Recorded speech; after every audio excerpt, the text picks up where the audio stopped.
Welcome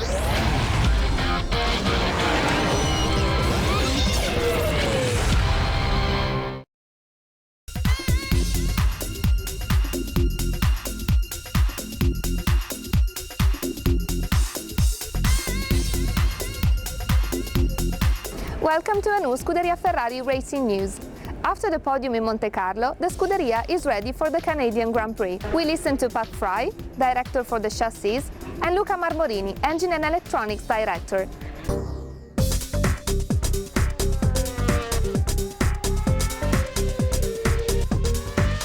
I think you need to look at the nature of the tracks really, and the tyres that are there. So I think Barcelona is a very challenging track. It's downforce is key there, and along with it car balance, and you need to generate good tyre temperature. Trying to make the hard tyres work is quite difficult. I mean, if you look at some of the smaller teams, they could never ever get the hard tyre working at all. So you've got quite a large spread in the speeds of the various cars, and that grows as the tyres get harder, basically. We ourselves, we had a few issues which we've been working on last week, and we now understand that were giving us some sort of particular issues that exaggerated the problems that people have on the hard tyre. Hopefully we've got an understanding of that now, and have been working on fixing it.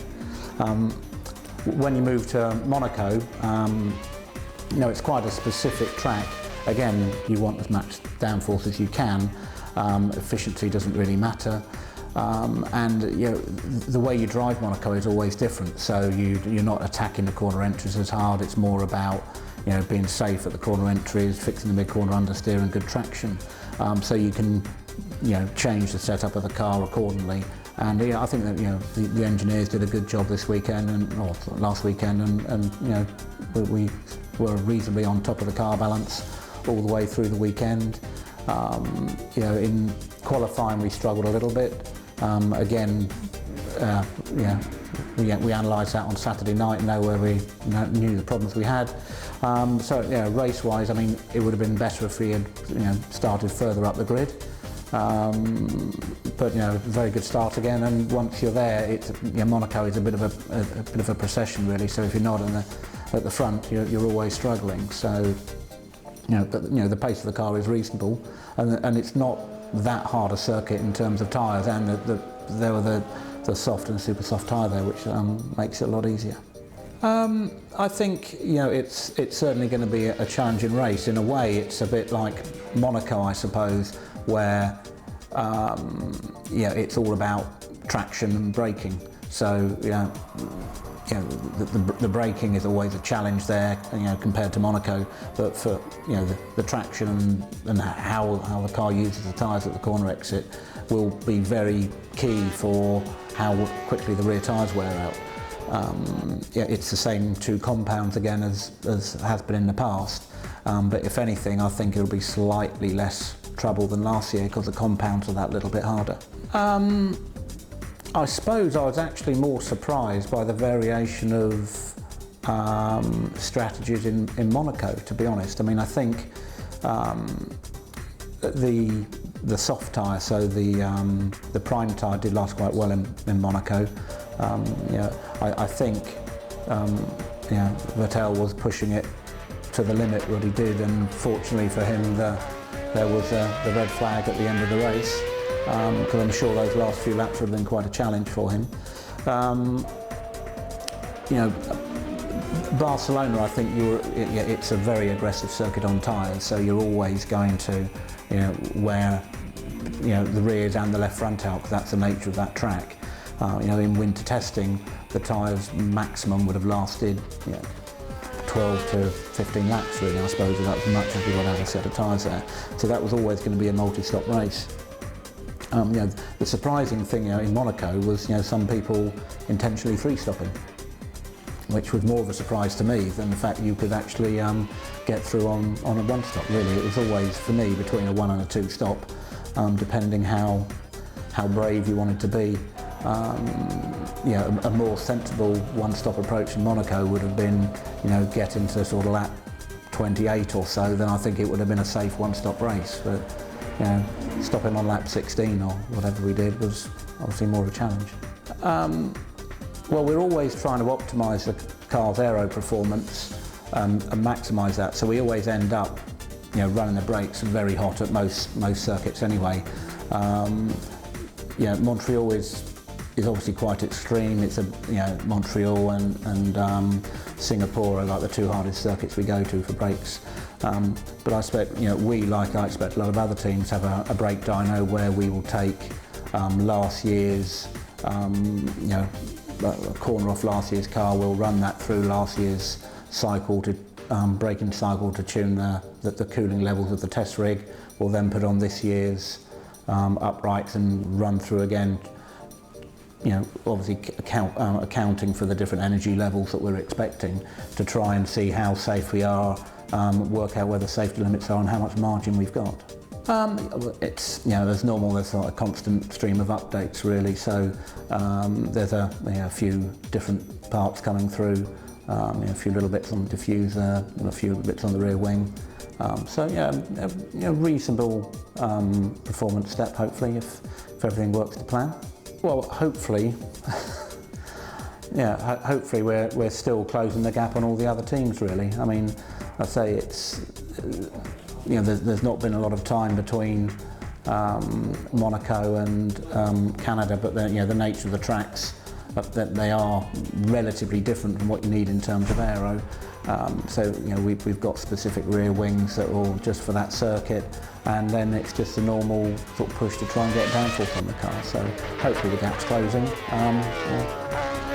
Everyone else is pushing hard as well though, so it's a race. I'm a little bit busier than I was. I didn't think that would be possible. Yeah, I mean it's a great challenge. I mean I think there's lots of talented people here working very hard, and you know, if we can actually focus them together and you know, work out a sensible short-term and long-term plan, you know, we will be moving forward very quickly, hopefully.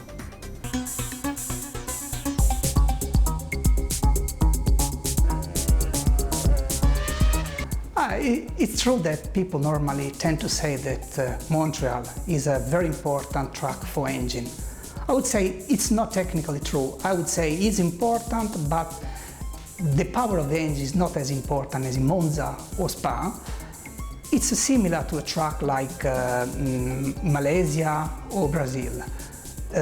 In terms also of load of the engine, it's not extremely difficult for the engine to survive in Canada, being similar to Spain, for example, the percentage of wide open throttle.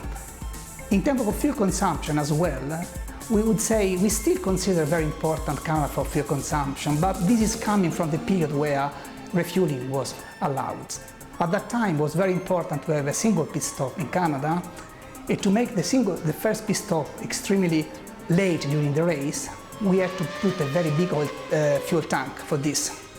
Today it is no longer, the dimension of the fuel tank is not coming from Canada specification. I would say mostly it's coming from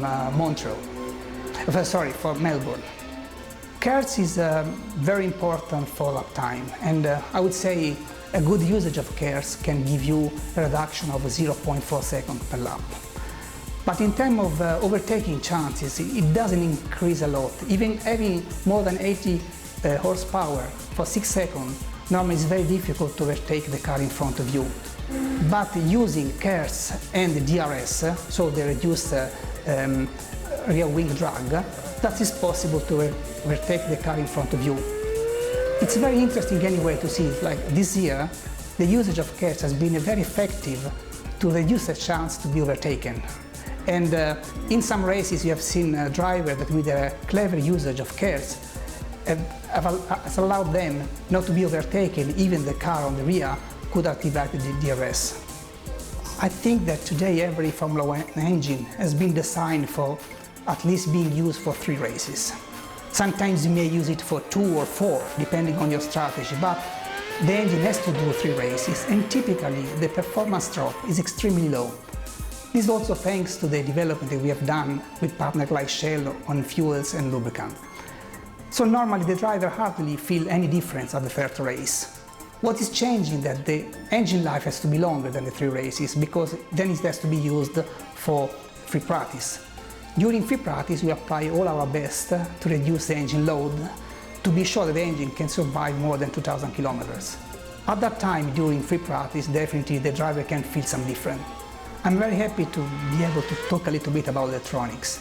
There is no longer a lot of discussion about electronics since we introduced the standard ECU, but the work and the reliability of the electronic system is fundamental for the car. You can imagine that we have several sensors in the car. Some of them are used during Friday to read car parameters that helps our strategy engineer to understand the car setup. We have some sensors giving info in terms of reliability and safety, things about all the sensors linked to the throttle. These are very important for safety. On top of this, we have some sensors going directly on the strategy of the system. If you imagine all the sensors in the gearbox, every Formula One gearbox would fail immediately if some sensors are failing.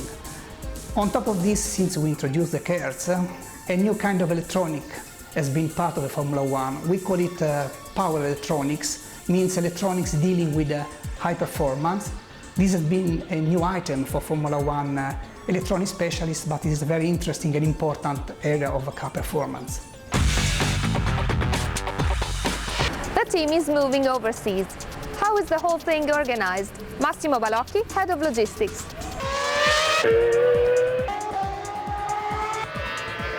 My name is Massimo Balocchi and I'm the logistic manager of the team. With my co-worker we take care of flight, hotel, car, etc.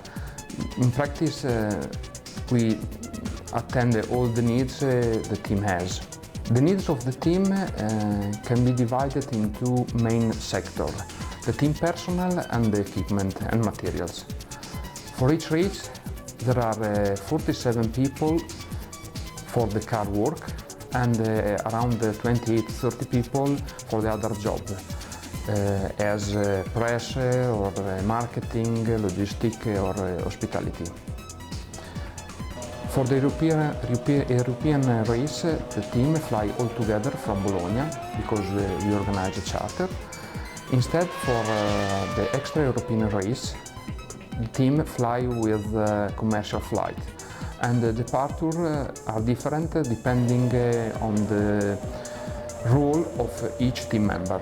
For the European race, all the Ferrari equipment travel are shipped by our trucks. We have 8 units for the hospitality, 2 for the office, 1 for the car, and 2 for the materials and the garage.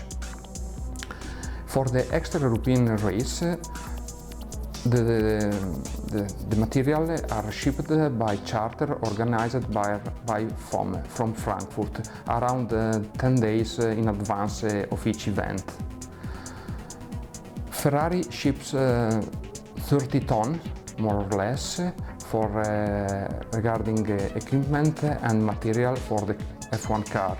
All the other equipment are shipped by sea freight, prepared 2-3 months before of each event, that include desk for the office, garage equipment, hospitality and catering. At the end of each event, these containers are shipped back to Maranello so we can check the equipment and replace the material. For each race we have particular problem, but I remember very well what happened last year in China due to a eruption in Iceland. All the flights has been cancelled, and this caused a bigger problem for us because each day we went to the airport in order to check as we can fly back to Europe. Montreal circuit dedicated to Gilles Villeneuve is a very challenging one. We take a lap with Marc Genet, test driver. Canadian Grand Prix is one of the favorite races for the Formula One calendar. We like going to North America as they are only stop there, and we are always very much welcome. Very demanding track for the brakes. very high brake wear in that track, and it's the first low downforce track of the calendar. So we'll see which cars start to work better with the low downforce configuration. Also on the engine, it's very demanding, so Shelby power there will be very important because we're running at very high revs for a long time. And that was all for this time. See you at the next racing news.